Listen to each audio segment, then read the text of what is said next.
C'est quoi ton truc? Mon truc? C'est quoi ça? Novocaine. Les gars, le retour de Baki officiellement officiel pour Ares Fighting Championship. Ce sera au mois de mai prochain. Ares 30. Baki contre Félix Klinkhammer. Les gars, on est chaud! Pourquoi tu fais ça? Pourquoi je fais ça? Parce que j'ai le seum. J'ai le seum. Moi, j'étais Félix Klinkhammer. Garde-le ton son. Klinkhammer, champion Ares. Allez affronter Baki. Baki, allez tranquillement lui rouler dessus, même si c'est vrai, les gars. Gros test pour lui. Et puis ensuite, allez, c'est parti. On avançait. Finalement, et malheureusement, et on va en parler aussi, ce ne sera pas Baisangour Shamsudinov contre Félix Klinkhammer, champion Ares chez les welterweight, mais ce sera Baki contre Thiago Lima, un Brésilien qui n'a pour l'instant pas combattu à Ares, qui a un bilan de 10-1. Rusty va vous le présenter. Ce sera pour la ceinture Ares, donc laissée vacante par Félix Klinkhammer. Et parce qu'il lui arrivait quoi à Félix? On va voir tout ça après le générique. Soit. Avec Winamax, ton premier dépôt est doublé jusqu'à 100 € en pari gratuit. Dépôt 100 €, 100 € en pari gratuit, plus 10 € avec le code la sur 10, 210 € pour parier. Attention, les jeux d'argent sont interdits aux mineurs. Jouer n'est pas une alternative au travail et ne permet pas de s'enrichir, donc jouez de manière responsable. Bon, donc pas de Félix, les gars, et c'est ce que je trouve déjà dommage pour fermer le truc Félix, c'est ça. Par rapport à ce qui s'était passé lors de la dernière conférence de presse Ares, où c'est vrai que le statut champion à Ares n'est pas vraiment respecté par les combattants, et c'est ce que disait l'adversaire, le gars qui devait justement, Louis Lee Scott, qui devait à la base affronter Abou, qui a pull out plusieurs fois, et donc Aboubakar Younusov a dit bon bah les gars, merci, mais non merci, je vais pas me préparer pour un mec qui chaque fois trouve une excuse, et finalement on avait Louis Lee Scott contre Youssouf Binaté. Et le gars, en gros, Louis Lee Scott ne respectait pas tellement la ceinture Ares, parce qu'il disait bon bah en fait, moi mon objectif c'est l'UFC. Et c'est vrai que c'est dommage pour une organisation de cette importance en France, comme Hexagone aujourd'hui, de se dire tu peux avoir ce statut de champion de France aux yeux du grand public et que les gars en fait ne se disent pas putain, enfin certains gars, parce que par exemple Aboubakar Younusov, Axel Sola, Virgil Haugen, eux ils sont très contents d'être champions AS, mais là je trouve que c'est dommage qu'un gars comme Félix Klinkhammer, qui n'est pas français, donc les gens viennent pas le voir lui particulièrement, qui soit toujours pas à l'UFC, parce qu'à la base il devait aller au Contender Series, ça ne s'est pas fait, donc il était revenu à Ares. T'es champion, bah ce serait bien qu'il se combat contre Baki pour vraiment savoir qui est le gros prospect. Et en vrai, si Klinkhammer avait gagné, je vois pas pourquoi l'UFC, tu vois, ne l'aurait pas appelé forcément. Vas-y. Mais du coup, il lui est arrivé quoi du coup? Et donc Félix Klinkhammer, du coup, selon toute vraisemblance, il y a eu des histoires de blessures et des histoires de... Bon, c'est bien de ne pas affronter Baki également, tu vois. Ah ouais? Et ce qui est égal et ce qui est la même chose pour un certain, voilà, là je suis désolé, je suis obligé de balancer des blazes. Je le fais jamais, mais... C'est vrai que tu le fais jamais. Aujourd'hui c'est Guigui Lapouki. Aujourd'hui les gars c'est Guigui Lapouki. Et c'est pareil pour Nikola Joksovic, qui est invaincu, classé 119e welterweight mondial, 15-0. Ça aurait été super pour Baki. Et oui, ça aurait été super pour Baki, là aussi, mais malheureusement, Joksovic s'est fait porter pâle et ne pourra pas affronter Baisangour. Purée, il a refusé Joksovic. Tu sais que c'est un de mes prospects, lui. Hein. Et moi aussi, c'était un de mes gars sûrs. C'était un de mes gars sûrs, une vraie pépite, mais... Oh. Eh oui. Bon, peut-être qu'il a une excuse valable, mais... Parce que là, vraiment, les gars, Nikola Joksovic, non donc... Ça marche, non? Je plaisante. Non, je plaisante, mais c'est ce que je comprends aussi, les gars, de se dire, et là c'est vraiment pas pour, enfin, vous savez, on essaie de traiter ces news-là avec légèreté, mais je comprends aussi les mecs de se dire, t'affrontes un gars comme Baki, c'est pas toi la star, tu reçois pas les sommes que tu peux recevoir à l'UFC dans les top combats, au KSW dans les top combats, au PFL dans les top combats, et donc tu te dis, est-ce que je vais risquer mon bilan d'invaincu, le fait que potentiellement l'UFC t'appelle en short notice contre un gars hyper dur et pour une ceinture qui représente pas grand chose pour toi et où en plus financièrement tu vas pas t'y retrouver si tu perds? C'est possible, d'autant plus que d'après ce que j'ai compris et les bruits de couloir, là on parle de Nikola Joksovic qui aurait refusé potentiellement et de Klinkhammer qui en tout cas ne combattra pas Baki, et si j'ai bien compris il y en a d'autres en plus, on n'a juste pas les noms. Mais il y a d'autres gars, moi je sais pas pourquoi j'ai entendu parler de 5 gars notamment, donc des gens auxquels on a proposé le combat et qui ont refusé d'affronter Baki. Donc en fait, déjà tout ça pour vous dire que là, Baki, il va combattre Thiago Lima, mais Baki, il aurait probablement affronté n'importe qui. Enfin, je veux pas parler pour lui, mais c'est déjà ce qu'il disait lors des combats précédents et lors des interviews précédentes. C'était en mode, alors en fait, les gars, vous pouvez dire ce que vous voulez. Parce que là, les vannes ont déjà commencé, hein, bien sûr, sous notre post, notamment avec lorsqu'il y a eu l'annonce.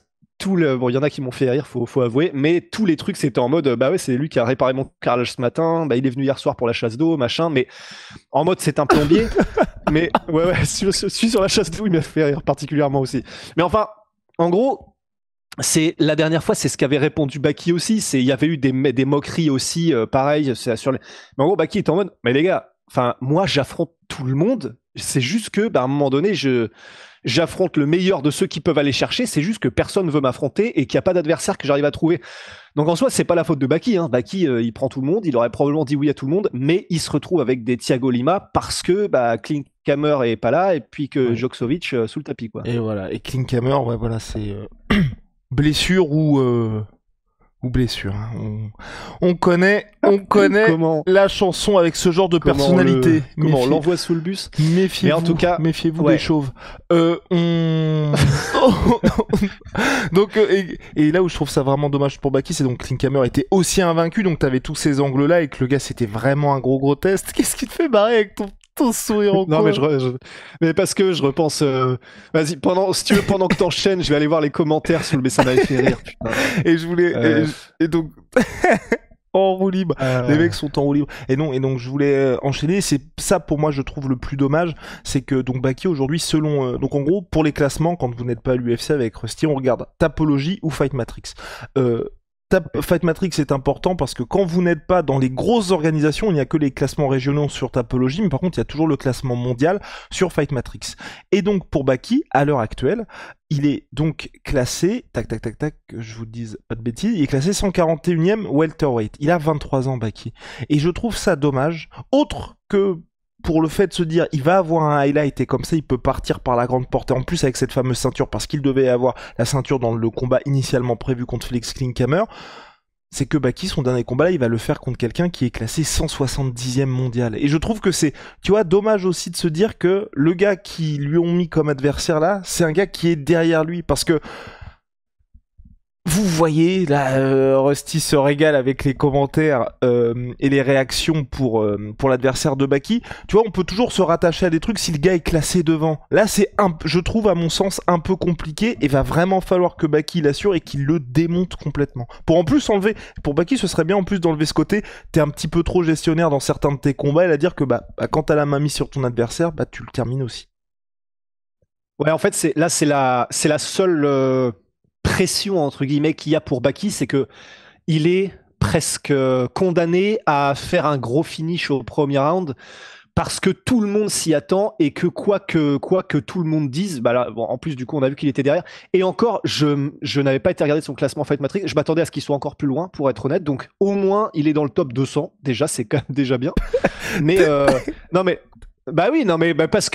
mais en fait parce que c'est un gars qui de toute façon on va faire son profil à Thiago Lima, vous inquiétez pas, mais c'est pas il est pas sur des gros circuits nécessairement, et c'est pour ça que je m'attendais à, même s'il a un très beau palmarès de 10-1, tu vois, quand t'as un palmarès de 10-1 mais que t'es dans des organisations municipales au Pérou, bon, enfin ça va, tu vois, mais ça n'était quand même pas son cas, donc rien que le fait qu'il soit déjà dans le top 200, c'est déjà une agréable surprise. Et surtout, effectivement, la grosse pression pour Baki, c'est que s'il ne le termine pas, ce gars-là, ou si c'est pas spectaculaire, là les gens vont lui en vouloir, parce que les gens seront en mode là, enfin, on te met des gars qui sont normalement que t'es censé balayer, éventrer et poinçonner, et tu ne les termines pas. Donc c'est la pression qu'aura Baki, c'est non seulement gagner, mais ça c'est obligé, mais c'est de le poutrer, quoi. Et alors oui, voilà, Bon, attends, non, parce que là, c'est un peu de mauvais esprit. J'allais du coup lire les commentaires qui m'ont fait rire, mais on verra ça à la fin. On verra ça à la fin. Le mec a du sang sur les mains. Mais non, mais parce que c'est drôle. Je suis désolé, quand c'est drôle, c'est drôle. Et c'est en fait, comme c'est pas la faute de Baki, et que Baki, lui, il est juste en mode, les gars, moi je prends tout le monde, je m'en bats les couilles. Et qu'ils étaient chauds, ils étaient chauds pour affronter n'importe qui. Et vraiment, là, c'est ce qui est... Mais c'est là que tu vois aussi malheureusement pour Ares hein, la différence entre l'UFC et les autres organisations, c'est que à l'UFC, Leon Edwards, il a beau ne pas vouloir affronter Khamzat Chimaev, en fait tu n'as pas le choix, tu vas affronter Khamzat Chimaev. Et là, il y a 2 combats qu'on voulait, qu'on n'a pas pu avoir. Je regrette aussi un peu, mais je peux comprendre pourquoi ça se fait pas, tu vois. Il y a sur cette carte-là aussi Wissam Akmouche contre Jordan Zebo. L'un ou l'autre, tu vois, honnêtement, j'aurais préféré l'un ou l'autre contre Baki plutôt que Thiago Lima, parce que même pour les angles et pour tout l'avant-combat, je pense que ça aurait été pas mal. Mais c'est vrai qu'on peut se dire aussi, pour Ares, je comprends en termes de promotion, de se dire tu vas pas te gâcher une cartouche, alors que le vainqueur de Jordan contre Wissam, c'est clair, ce sera lui le prochain contender. C'est sûr. Non, c'est sûr. Il y a une logique. Et alors donc, qui est Thiago Lima, l'adversaire de Baisangour Shamsudinov? Donc c'est un Brésilien qui a 30 ans. C'est un ancien lightweight, mais qui désormais... 33 ans. Ah oui, pardon, c'est Joksovic qui en a 30, excusez-moi, 33 ans. 33 ans, un ancien lightweight qui est désormais en welterweight. Bon, dans son dernier combat, il est devenu champion du Centurion FC. Au Brésil. Pas mais mal, alors, hein. quel type mais nous, on pourrait pas le devenir, en tout cas, ça c'est sûr. C'est clair. Mais alors, qui est-il? Alors, c'est un gars, il a marqué, je crois, sur son profil Instagram que c'était un ancien champion de boxe thaï, de Muay Thai au Brésil. Pourquoi tu ris? Pourquoi tu ris déjà? J'ai rien dit là. Pour rien. Explique-moi, parce que là, je suis... Pour rien. Non. Mais apparemment, j'ai vu que sur son profil Insta, on peut pas le contacter pour tout ce qui est robinetterie et ces trucs-là. Non. T'es vraiment un bâtard. C'est toi. Alors vas-y. Non. Bon, bref, donc, Thiago Lima, voilà. Donc, 33 ans, ancien lightweight, devenu welterweight. Pourquoi je précise? C'est parce que il est pas... Physiquement, il est pas en welterweight, il est pas super impressionnant. En lightweight, il avait un gabarit normal de lightweight. En welterweight, il est un peu moins impressionnant. Donc déjà, Baki aura un gros avantage physique, mais alors au-delà du gabarit et probablement de la force pure, puissance, etc. Même en vitesse. C'est-à-dire que il a fait des championnats de Muay Thai et visiblement qu'il a gagné au Brésil. Je le trouve pas fou debout non plus. C'est-à-dire qu'il est très classique, mais être classique, c'est pas grave. Hein. Enfin, si tu peux gagner tout le monde et battre tout le monde sur la planète juste avec un jab, t'as beau être classique, t'es le meilleur du monde. Mais là, c'est classique, mais pas forcément le plus efficient dans ce qu'il fait. Il est assez prévisible dans ses attaques. Il est pas très rapide. Donc, Baki aura un gros avantage de vitesse et notamment avec ses mains. Même au niveau des kicks, c'est pas Uriah Hall, c'est pas Edson Barbosa non plus, malgré le background en Muay Thai. Je ne mentionne même pas le côté grappling et lutte et combat au sol. Alors, il a des victoires par soumission. Il est quand même à 100% de finish, il faut le noter. Il a des victoires par soumission, mais sa seule défaite en carrière, grosso modo, il s'est fait... c'est pas humilié dans le sens c'était humiliant, mais rendre humble dans le sens il n'a rien pu faire contre le mec qui était en face de lui en lutte. Je n'ose même pas imaginer ce que ça donnera face à Baki. Je pense que Baki va vraiment... Si jamais il lui met la main dessus, il lui fait faire le tourniquet et il le balance au-delà de la frontière s'il veut, en mode Obélix. Donc, je ne parle même pas du combat au sol parce que si ça y va, c'est déjà terminé, je pense, pour Baki, puisque un, en termes de puissance et deux, en termes de niveau, je suis pas le plus grand spécialiste du tout du combat au sol, mais même du peu que j'ai vu, c'était pas la folie quand même pour Thiago Lima. Et donc debout, son style en plus de ça est plutôt statique. Il a une posture qui fait beaucoup penser à José Aldo. Il est assez droit. Il a un petit peu une posture et une manière de combattre un peu Muay Thai. Pas beaucoup de jeu de jambes, donc vraiment ultra statique, mais sans la défense de takedown de José Aldo. Donc ça fait quand même chier. Et voilà, donc en fait, je vais être très simple, il n'a aucun avantage sur Baki, et Baki, je pense, le poutre dans littéralement tous les domaines, sauf peut-être celui des kicks, parce que c'est pas la spécialité de Baki, encore que j'aurais tendance à dire que Baki a de meilleurs low kicks que Thiago Lima. Donc en fait, au point où ça en est, j'ai presque envie de dire respect à Thiago Lima, parce que pour le coup, après il a 33 piges, c'est pas comme s'il était un petit jeune qui devait faire gaffe à son record, mais en fait, quand je regardais les combats de Thiago Lima et notamment celui qu'il a perdu par décision, donc en plus, c'est pas comme si c'était un truc où rapidement il s'était fait surprendre ou quoi. Il a perdu sur 3 rounds de 5 minutes et il n'y avait pas photo dans à peu près tous les domaines. Et en fait, quand j'ai vu les combats de Thiago Lima, j'ai pas pu m'empêcher de me dire, putain, respect, parce que ils ont dû recevoir la proposition de Ares, regarder les combats de Baki, voir, ok, j'ai aucune chance, et se dire, on y va quand même. Donc, respect, ou peut-être qu'il y Ou avait besoin de thunes, j'en inconscience. sais rien. Mais... Respect ou inconscience. Ouais. En tout cas, quand il gagne, c'est toujours au finish. Et ce qui est bien, c'est que Baki est assez d'accord avec toi, Rust. C'est-à-dire Le 13 mars, il a dit le 16 mai, c'est meurtre. Ouais, bah ça, voilà. Au moins, on risque d'avoir quelque chose d'assez sale et quelqu'un qui sera pas venu pour rien en France, mais pas pour les bonnes raisons, quoi. Bah non, mais en soi, en fait, ce qui est terrible, c'est que là, on met presque une pression à Baki, alors que, bon, la pression, je pense qu'il s'en bat littéralement les couilles de ce qu'on est en train de raconter, mais je veux dire, ça va être sa pression, c'est qu'il sait qu'il n'a, entre guillemets, pas le droit d'un autre résultat que mais vraiment qu'une souillure. Complètement. Et voilà. Non, et Pression, oui. Bah, ça peut. Je pense pas qu'il y aura il y aura des faits pour Baki, mais tu vois, après autant d'absence, alors que même si à chaque fois il était favori, tu vois, sauf son combat contre Cédric Doumbé, qui est le dernier qu'il a disputé, t'avais quand même une progression logique. Là, t'as un an, il a énormément bossé. Un an où lui voulait combattre, un an depuis ce combat qui est le combat le plus suivi, qui a le plus déchaîné les passions dans l'histoire du MMA français, et là quand tu reviens, c'est toi le favori, mais favori plus.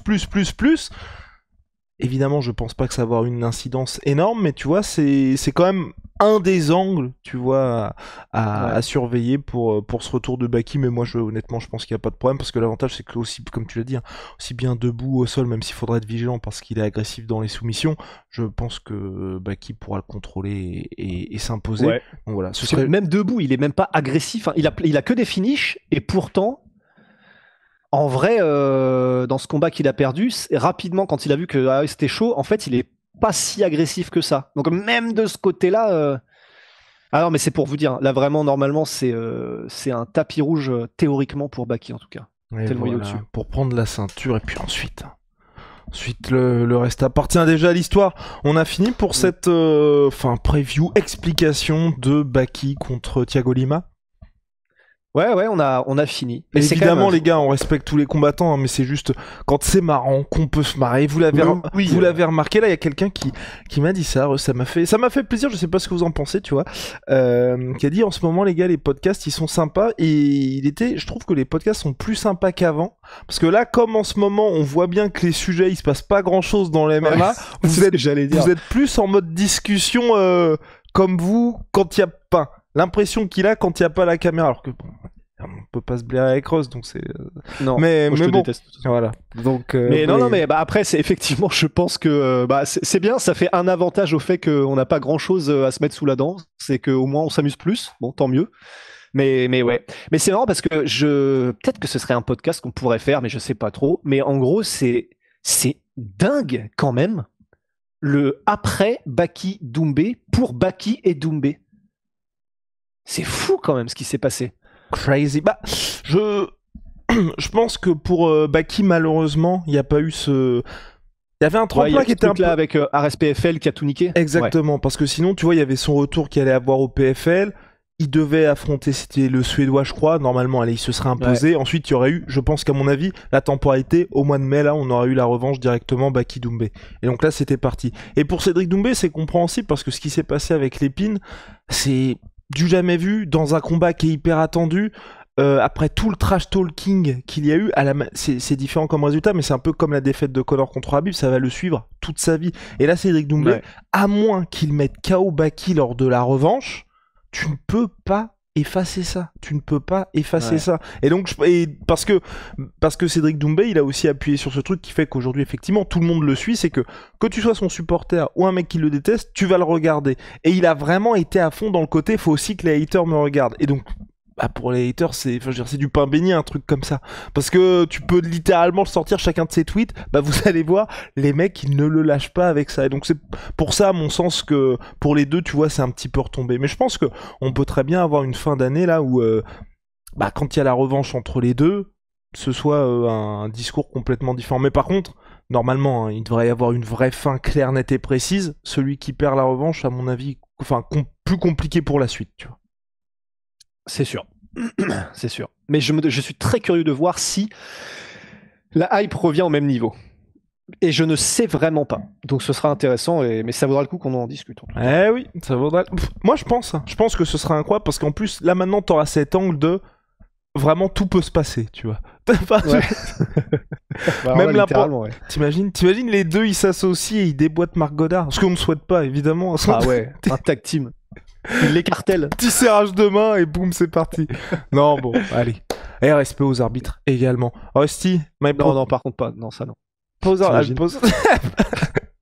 Moi, 30%. T'imagines l'ordure. Pardon, excuse-moi. Moi, 30% sur tout My Sweet Pea. Bah, je suis tout de noir vêtu, donc ça ne se voit pas. Avec le code là sur les gars, ça ne bouge pas. MyProtein, moins 30% minimum. Et puis Holy Moly, révolution dans les boissons énergisantes. Thé glacé, boisson de réhydratation. Il faut aussi des milkshakes en ce moment. Et puis Rusty qui a dû du coup le dégommer, le Lil Hanky. Bah oui, il est pas ici présentement. Ah, là. mais pas de problème.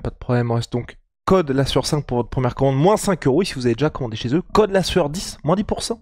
Ça y est.